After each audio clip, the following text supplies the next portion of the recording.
আপনি কি এখন স্বর্ণ কিনবেন নাকি দাম কমার অপেক্ষা করবেন? একদিকে ট্রাম্পের নতুন শুল্ক নীতিতে কাঁপছে বিশ্ববাজার, অন্যদিকে $৫,১০০ পৌঁছেছে ১ আউন্স স্বর্ণ। আমাদের রিজার্ভ কি পারবে স্বর্ণের এই লাগাম টেনে ধরতে? ইতিহাসের এক অভূতপূর্ব সন্ধিক্ষণে দাঁড়িয়ে আছে বিশ্ব অর্থনীতি। ইতিহাসে প্রথমবারের মতো স্বর্ণের দাম প্রতি আউন্সে $৫,০০০ মাইলফলক অতিক্রম করেছে। বর্তমানে এই দাম $৫,১০০ আশপাশে ঘুরপাক খাচ্ছে। আমাদের দেশের বাজারেও এর উত্তাপ পৌঁছেছে চরমভাবে। বাজোস বা বাংলাদেশ জুয়েলার্স অ্যাসোসিয়েশনের নতুন ঘোষণা অনুযায়ী প্রতি ভরি 22 ক্যারেট স্বর্ণের দাম এখন 2,62,000 টাকার উপরে।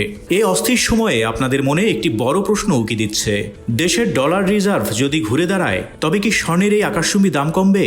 আজ আমরা এই প্রশ্নের গাণিতিক ও মনস্তাত্ত্বিক সমীকরণটি মেলাবো।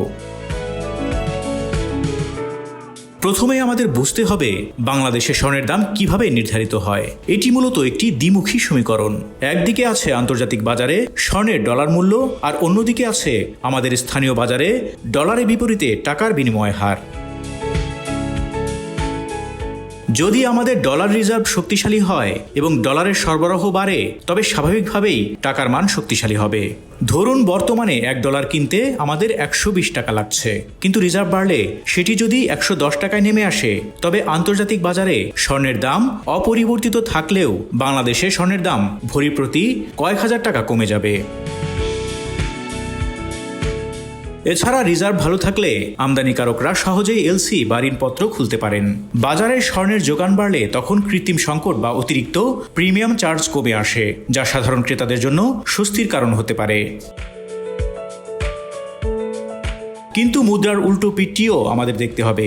স্বর্ণ কোনো স্থানীয় পণ্য নয়, এটি একটি গ্লোবাল অ্যাসেট। বর্তমানে স্বর্ণের এই দাম বাড়ার পেছনে কাজ করছে বড় কিছু বৈশ্বিক কারণ। ট্রাম্প প্রশাসনের নতুন শুল্ক নীতি এবং বিশ্বজুড়ে ভূরাজনৈতিক অস্থিরতা বিনিয়োগকারীদের বাধ্য করেছে সেফ হ্যাভেন হিসেবে স্বর্ণকে বেছে নিতে। এখানেই বড় চ্যালেঞ্জটি। আমাদের দেশের রিজার্ভ যদি অনেক বাড়েও কিন্তু আন্তর্জাতিক বাজারে যদি স্বর্ণের আউন্স $5,000 থেকে $6,000 উঠে যায়, তবে স্থানীয়ভাবে দাম কমানো প্রায় অসম্ভব হয়ে পড়বে। কারণ আমরা স্বর্ণ উৎপাদন করি না, আমরা আন্তর্জাতিক বাজার থেকে কিনে আনি। সহজ কথায়, ডলার রিজার্ভ বাড়লে বিনিময় হারজনিত সুবিধা পাওয়া যাবে ঠিকই, কিন্তু বিশ্ববাজারের মূল দাম বাড়লে তার প্রভাব এড়ানো সম্ভব হবে না।